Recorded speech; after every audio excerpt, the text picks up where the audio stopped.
एक सेठ अपने नगर का सबसे धनी और धार्मिक प्रवृत्ति वाला व्यक्ति था। सेठ के पास अधिक धन संपत्ति थी, किसी चीज की कोई कमी नहीं थी। वो बहुत ही सुखपूर्ण अपना जीवन अपने परिवार के साथ जी रहा था। सेठ और उसकी पत्नी शुरू से ही असहाय लोगों की मदद करते थे, उन्हें एक समय का भोजन कराया करते थे, जिसके कारण उन्हें बहुत ही ज्यादा सुख की अनुभूति होती थी। वहीं वो दोनों साधु महात्माओं को बहुत मानते थे, उन पर उनका बड़ा विश्वास था। उनके नगर में जब भी कोई साधु महात्मा आते, वो उनसे मिलने, उनके उपदेशों को सुनने जरूर जाया करते थे और उन्हें स्वयं के घर ले जाकर उनका आदर सत्कार किया करते थे। यदि सेठ के घर के पास से कोई भिक्षु जाता तो वो उसे भी अपने घर आने का आग्रह करते। इसी तरह बार बार एक सन्यासी उनके घर पर भिक्षा करने आ जाता है और अपनी भिक्षा पात्र आगे करके भिक्षा मांगता है। सेठ सन्यासी को देखकर उसे अपने घर आने के लिए आग्रह करते हैं। सन्यासी भीतर जाता है। सेठ और उसकी पत्नी उनकी आओ भगत में लग जाते हैं। वो दोनों तुरंत उसके बैठने के लिए एक तख्त पर चादर बिछा देते हैं और सन्यासी के हाथ पैर धुलवा करके उसे कुछ विश्राम करने हेतु कहते हैं और स्वयं उसकी भोजन की तैयारी में लग जाते हैं। तभी सेठ की पत्नी कुछ सामान लेने के लिए कहती है। सेठ बाहर चला जाता है। यहाँ उसकी पत्नी भोजन बनाने में लग जाती है। कुछ देर बाद जब सेठ की पत्नी आकर सन्यासी को भोजन परोसने लगती है, सन्यासी भोजन ग्रहण करने लगता है। सन्यासी सेठ के घर के शांत वातावरण और उसके घर का स्नेह देखकर उसकी पत्नी से बड़ी ही विनम्रता से पूछता है कि माता, आपके परिवार में कौन कौन है? ये सुन सेठ की पत्नी कहती है कि मैं, मेरे पति और मेरे 3 बेटे। ये सुनकर सन्यासी आगे कहता है कि तुम्हारे पति क्या करते हैं, कितना कमा लेते हैं? ये सुनकर सेठ की पत्नी कहती है कि हमारे पास धन की कोई कमी नहीं है, हमारे पास तो अपार धन संपत्ति है। ये सुनकर सन्यासी आगे कोई प्रश्न नहीं करता। तभी सेठ घर वापस आ जाता है। वो फिर पत्नी के साथ सन्यासी को भोजन परोसने लगता है। वो सन्यासी के लिए बाहर से कई तरह की मिठाई भी लेकर आता है। भोजन ग्रहण करने के बाद सन्यासी जाने के लिए तैयार हो जाता है। वो सेठ और उसकी पत्नी की स्वयं के इस आदर सत्कार के लिए आभार प्रकट करता है और जाने के लिए वो निकलते हैं। सेठ सन्यासी से कहता है कि वो उसे कुछ दूरी तक छोड़ देगा। दोनों मार्ग के लिए निकल जाते हैं। मार्ग में सेठ सन्यासी से बात करते हुए जा रहा था। तभी सन्यासी सेठ से कहता है कि आपके जो 3 पुत्र हैं, तीनों ही आपकी देखभाल अच्छे से करते होंगे। ये सुनकर सेठ कहता है कि नहीं मुनिवर, मेरी केवल एक ही संतान है। ये सुनकर सन्यासी सोचने लग जाता है कि ये क्या कह रहा है। सेठ की पत्नी ने कुछ कहा था, सेठ कुछ और कह रहा है। फिर सन्यासी सेठ से कहता है कि आपके पास तो धन इतना है, आप इतने धनी हैं, सुख से होंगे। सन्यासी सेठ का उत्तर जानने के लिए ये बात करता है। तभी सेठ उत्तर देता है कि नहीं, मैं कोई धनी नहीं हूँ, मैं तो केवल 20,000 का ही मालिक हूँ। ये सुनकर सन्यासी को अब लगता है कि शायद सेठ या फिर उसकी पत्नी कोई एक तो उससे झूठ कह रहा है। फिर सन्यासी सेठ से पूछता है कि आपकी आयु क्या है? सेठ कहता है कि मैं 50 वर्ष का हूँ। ये सुनकर सन्यासी को लगता है कि ये सेठ तो एक वृद्ध है, इसकी आयु तो 70 से कम नहीं लगती, लेकिन ये हर बार गलत उत्तर क्यों दे रहे हैं, झूठ क्यों बोल रहे हैं। यही सोच सन्यासी अब सेठ से कहता है कि आप इतने धार्मिक होकर भी झूठ बोलते हैं, असत्य का सहारा लेते हैं, आपको देखकर ऐसा लगता तो नहीं? ये सुनकर सेठ हैरानी से कहता है कि क्षमा करें मुनिवर, लेकिन मैंने आपसे क्या झूठ कहा? मैंने तो आपसे ऐसा कुछ भी नहीं कहा।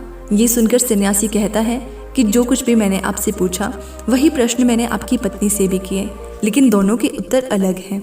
ये सुनकर सेठ कहता है कि कैसा प्रश्न मुनिवर? तब सन्यासी कहता है कि मैंने आपकी पत्नी से पूछा था ये उनके घर में कौन कौन है, तो उन्होंने कहा कि आप दोनों के अलावा आपके 3 पुत्र हैं, लेकिन आप कहते हैं कि आपकी केवल एक ही संतान है।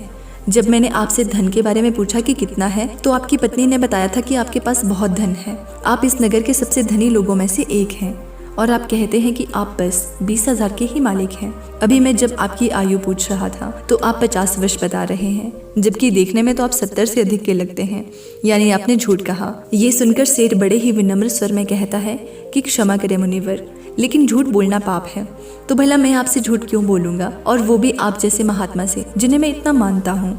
ना तो मैंने कोई झूठ बोला है और ना ही मेरी पत्नी ने, हमने तो बस सत्य बताया है। ये सुनकर सन्यासी कहता है कि लेकिन आप दोनों के सत्य अलग अलग क्यों हैं? ये सुनकर सेठ कहता है कि ये सत्य है कि मेरे 3 पुत्र हैं, लेकिन जो मेरी आज्ञा का पालन करता है वो केवल मेरा एक ही पुत्र है, बाकी दोनों को अपने माता पिता से कोई मतलब नहीं है, इसलिए मेरी एक ही संतान है। आपके दूसरे प्रश्न के अनुसार रही धन की बात, तो मुनिवर, मेरे लिए मेरा वही धन अपना है जो मैं स्वयं के जीव में उपयोग करता हूँ, और वो इतना ही है जितना मैंने बताया। बाकी सब जो है वो मेरा नहीं है, उसमें से कुछ असहाय लोगों की ज़रूरतमंदों की मैं मदद कर देता हूँ और कुछ मेरी इस देह को त्यागने के बाद मेरे सभी सगे संबंधी ले जाएंगे, तो उस पर मेरा कैसा अधिकार। अब बात करें अंतिम प्रश्न की, तो मैं अपने 50 वर्षों की आयु तक महात्माओं की शरण में जाकर शिक्षा लेना, जीवन के सही मूल्यों को समझ सीखा है, उनकी सेवा की है और उस पर ही मैं इस संघ से जुड़ गया हूँ। यही कारण है कि मैंने आपको अपनी आयु ये बताई है। अब आप ही बताएं कि क्या इसमें मैंने कुछ झूठ कहा। ये सुनकर सन्यासी को अब सेठ की पूरी बात समझ आ जाती है और वो कहते हैं कि क्षमा करें, मुझे पहले आपके विषय में जान लेना चाहिए था, स्वयं के भीतर आपकी झूठी छवि बनाने से पहले। तब सन्यासी सेठ की बात का मान रखते हुए आगे बढ़ जाता है और सेठ पुण्य अपने घर लौट जाता है। अतः किसी के प्रति अपना नजरिया बनाने से पहले, प्रतिक्रिया देने से पहले सामने वाले की बातों को पूरा भी सुन लेना चाहिए। एक बार एक व्यक्ति किसी महात्मा के आश्रम में बैठ उनके उपदेशों को सुन रहा था। तभी वो महात्मा से कहता है कि मुनिवर, आप सभी संत महात्मा हमें चिंता से जुड़े कई उपदेश देते हैं, क्या आप हमें कोई ऐसा हथियार नहीं बता सकते जिसके द्वारा हम चिंता को स्वयं की जीभ से निकालकर फेंक दें। चिंता में ऐसा क्या है जो व्यक्ति को बर्बाद कर देती है? क्योंकि एक तनावग्रस्त व्यक्ति इतना परेशान हो जाता है कि सब कुछ वो गंवा देता है। ऐसा आखिर क्यों होता है? उस व्यक्ति की बात सुनकर महात्मा कहते हैं कि चिंता एक ऐसी मानसिक समस्या है जो यदि व्यक्ति को पकड़ ले तो उसे डुबो देती है। उसे केवल स्वयं से मुक्त कर ही आप सुखी रह सकते हैं, और ये तब होता है जब आप स्वयं को मजबूत कर लें। आपको केवल बस ये समझना है कि स्थिति चाहे कैसी भी हो, हमें उस समय तनाव में नहीं आना है, घबराना नहीं है, बल्कि स्वयं को भीतर से मजबूत रखना है। यदि आपने अपने भीतर हौसला रखा है तो कोई चिंता आपका कुछ भी नहीं बिगाड़ सकती। ये सुनकर व्यक्ति कहता है, किंतु ऐसा होता क्यों है? एक छोटी सी चिंता भी हमारे मुख की हंसी को छीन लेती है। ये सुन महात्मा कहते हैं कि आपको एक छोटी सी कहानी सुनाता हूँ, ध्यान से एकाग्र होकर सुनना। एक बार पिता ने अपने पुत्र को काफी परेशान और निराश देखा। वो प्रतिदिन उसे यूं ही देखते रहे। वो उसे देखकर समझ गए कि कोई तो बात अवश्य है जो उसके पुत्र को भीतर से परेशान किए हुए है। पिता ने कई बार पुत्र से ये पूछना चाहा कि वो किस चिंता में है, लेकिन पुत्र हर बार ये दिखाता कि कुछ नहीं हुआ और वो वहाँ से चला जाता। पुत्र के इस व्यवहार से पिता को ये विश्वास हो गया था कि अवश्य कोई बात है, चिंता है जो उसे भीतर से खाई जा रही है, लेकिन ये बता नहीं रहा। तब पिता ने एक दिन पुत्र को अपने पास बुलाया और उसे समझाते हुए कहा कि जीवन में हम कितनी भी सफलता क्यों ना पालें, लेकिन यदि हमारे भीतर चिंता या तनाव ने घर कर लिया हो तो ये हमारी उन्नति के बीच एक बाधा बनकर आ जाती है। चिंता व्यक्ति को आगे बढ़ने नहीं देती, उसके भीतर कई सारी नकारात्मकता को भर देती है। चिंता बहुत ही भयानक होती है, ये सुखी समृद्ध घर को भी तबाह कर देती है। ये सब सुन पुत्र कहता है कि आप कहना क्या चाहते हैं पिताजी, मैं समझ नहीं पा रहा हूँ। तब पिता पुत्र को लेकर एक जंगल की तरफ चले जाते हैं और वहाँ पहुंचकर पुत्र से कहते हैं कि ये पेड़ जो तुम देख रहे हो ये कई वर्ष पुराना है। ये मेरे पिता के पिता यानी कि 3 पीढ़ी से भी ज्यादा पुराना पेड़ है और आज भी बाहर से उतना ही मजबूत है जितना पहले था। चाहे कितनी भी आंधी तूफान वर्षा क्यों ना आ जाए, इस वृक्ष को कोई हिला तक नहीं पाया है। यही नहीं, इस पर ना जाने आज तक कितने पेड़ भी टूटकर गिर गए हैं, बिजली गिर गई है, लेकिन ये पेड़ फिर भी नहीं गिरा, वहीं पर खड़ा है पूरी मजबूती के साथ। ये सब सुनकर पुत्र पिता से कहता है कि लेकिन आप ये सब मुझसे क्यों कह रहे हैं? तब पिता आगे कहते हैं कि यहाँ मेरे साथ पीछे की तरफ आओ, कुछ दिखाता हूँ। ये सुनकर पुत्र पिता के साथ उस पेड़ के पीछे जाता है और कहता है कि ये पेड़ के पीछे दीमक देख रहे हो? पुत्र कहता है कि हाँ।